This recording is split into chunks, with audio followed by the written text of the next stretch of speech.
da presidência. Até ao final do ano passado, Portugal deitou ao lixo mais de 3,5 milhões de vacinas contra a Covid-19. Por toda a Europa são milhões as doses de sobra e, por isso, a Comissão Europeia está a tentar renegociar contratos com as farmacêuticas. Ao Jornal Público, o Ministério da Saúde avança que desde 2020 Portugal recebeu cerca de 40 milhões de doses para o período até 2023. Este ano o país deveria receber mais de 20 milhões de vacinas, mas devido à renegociação com a União Europeia, o Governo espera ser possível reduzir a quantidade e alargar os prazos de entrega. Nesta última campanha de vacinação alargada à população toda, houve uma menor adesão da população portuguesa à vacinação, com taxas de utilização das vacinas inferior àquilo que era expectável e até desejável pela população portuguesa.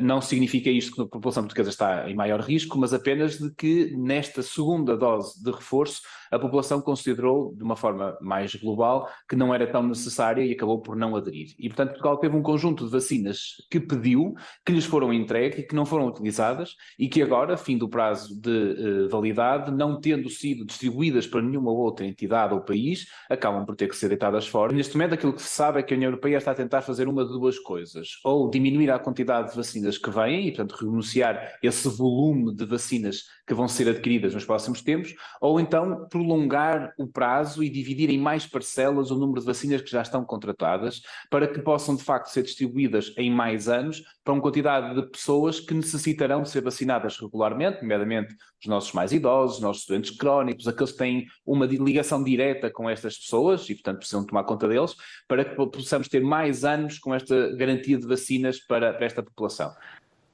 Ora, este é também tema em análise nesta edição de hoje com Miguel Prudêncio, é investigador principal do Instituto de Medicina Molecular, junta-se agora em direto via Skype. Obrigado por estar connosco nesta edição do hoje. Estamos a falar de mais de 3 milhões de vacinas que acabaram por ser deitadas ao lixo. Aquilo que lhe pergunto é se há condições para inverter esta tendência. Sabemos que a Comissão Europeia já está a tentar renegociar contratos, há também um esforço por parte do Governo, nomeadamente nas doações. Tem essa esperança que haja essa possibilidade?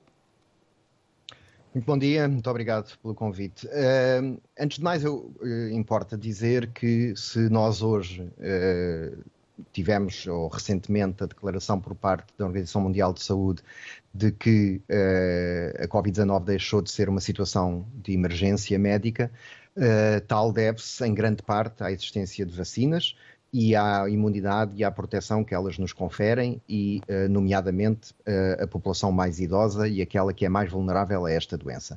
É evidente que, se não fossem as vacinas, as consequências da Covid teriam sido muito diferentes e, portanto, é algo que nós devemos de realçar, é o esforço que a comunidade científica foi capaz de fazer para disponibilizar estas vacinas. Agora, a questão que me coloca diz respeito ao desperdício de vacinas e, evidentemente, que é algo que nos deve preocupar na medida em que, sabendo nós que existem várias regiões do planeta, vários países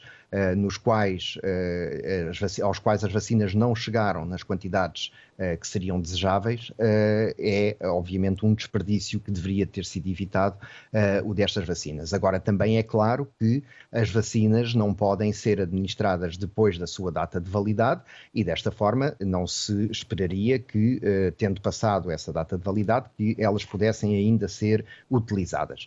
Nesta medida, eu julgo que aquilo que ouvimos anteriormente faz todo o sentido, que é garantir que, ou pelo menos minorar a probabilidade de que desperdícios deste tipo voltem a acontecer e, ao mesmo tempo, garantir a disponibilidade de vacinas durante o maior período de tempo possível no futuro, através desta tal renegociação de contratos e ajustando aquilo que são as necessidades expectáveis da população àquilo que é a disponibilidade de vacinas pelas farmacêuticas. Nós podemos esperar, de alguma forma, que a vacinação contra a Covid-19 de alguma parte da população, nomeadamente os mais idosos e as pessoas com outras comorbilidades, portanto a população mais vulnerável, que continua a ser regularmente vacinada contra a Covid. De resto, como acontece também com a gripe, também temos vacinação sazonal circunscrita a determinados grupos da população. Eu antecipo que isso é o que vai acontecer também em relação à Covid e, portanto, nós vamos precisar de vacinas contra a Covid regularmente, anualmente, durante muito tempo. E, portanto, sendo possível renegociar os contratos de maneira a garantir a disponibilidade dessas vacinas ao longo do tempo e, ao mesmo tempo, reduzindo o desperdício, parece-me ser, efetivamente, a abordagem mais correta a adotar neste momento.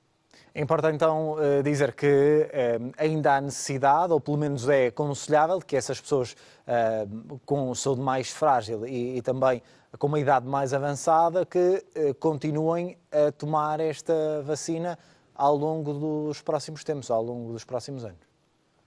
É expectável que isso aconteça. Vamos lá ver. A Covid-19, neste momento, transformou-se em mais uma doença respiratória com a qual nós temos que lidar, a par de outras com as quais convivemos e convivemos todos os anos. Ao contrário de algumas outras, nós para esta doença em concreto até temos uma ferramenta de proteção muito eficaz, que são as vacinas, tal como acontece de resto com a gripe. E, portanto, faz todo o sentido que a população que está mais suscetível a ter consequências graves no caso de contrair a Covid-19, tenha este grau de proteção adicional que as vacinas lhe conferem. E, portanto, à semelhança do que acontece com a vacinação sazonal contra a gripe, eu julgo que é expectável que também tenhamos uma vacinação sazonal contra a Covid-19, mas circunscrita aos grupos da população para quem essa proteção adicional é mais importante. Importa também, doutor, olharmos, falamos aqui nas pessoas com mais probabilidade e mais frágeis no que diz respeito à situação de saúde, quando falamos na vacinação para outros grupos etários. Também para esclarecer as pessoas, a vacinação é aconselhável, não é necessária, porque sabemos também há a vacina da gripe, é aconselhável, não é? O que é que podemos dizer às pessoas? Aquilo que nós devemos fazer enquanto população é aderir àquilo que são as recomendações das autoridades de saúde em termos dos grupos para os quais a vacina está destinada. E, neste momento, ao contrário do que aconteceu há uns meses atrás ou há um ano atrás, nós já não estamos numa situação de necessitar de vacinar a população na sua generalidade. E porquê? Porque, entretanto, foram vacinadas praticamente a população toda e uma grande parte da população contactou diretamente com o vírus, adquirindo por essa via imunidade natural. E, portanto, esta combinação da imunidade naturalmente adquirida pelo contacto com o vírus e da imunidade vacinal adquirida pela vacinação faz com que, para a generalidade da população, exista agora um grau de proteção que é muito diferente daquele que existia no início da pandemia. E, portanto, eu não antevejo que, nos tempos mais próximos, nós estejamos a falar em campanhas de vacinação em massa, em que toda a população tenha que ser vacinada. Não me parece que essa venha a ser uma recomendação, mas, volto a dizer, para os grupos mais vulneráveis, sim, e aí será com a periodicidade que as entidades regulatórias e as entidades de saúde indicarem, e julgo que é altamente conveniente, mesmo muito importante, que as pessoas que se enquadrem nesses grupos mais vulneráveis sigam as recomendações das autoridades de saúde no sentido de periodicamente verem a sua imunidade contra a Covid-19 reforçada através da vacinação, tal como, muito provavelmente, já o fazem para a gripe. Muito bem. Miguel Prudêncio, investigador principal do Instituto de Medicina Molecular. Obrigado por ter estado connosco nesta edição de hoje. Obrigado, eu. Bom dia, obrigado.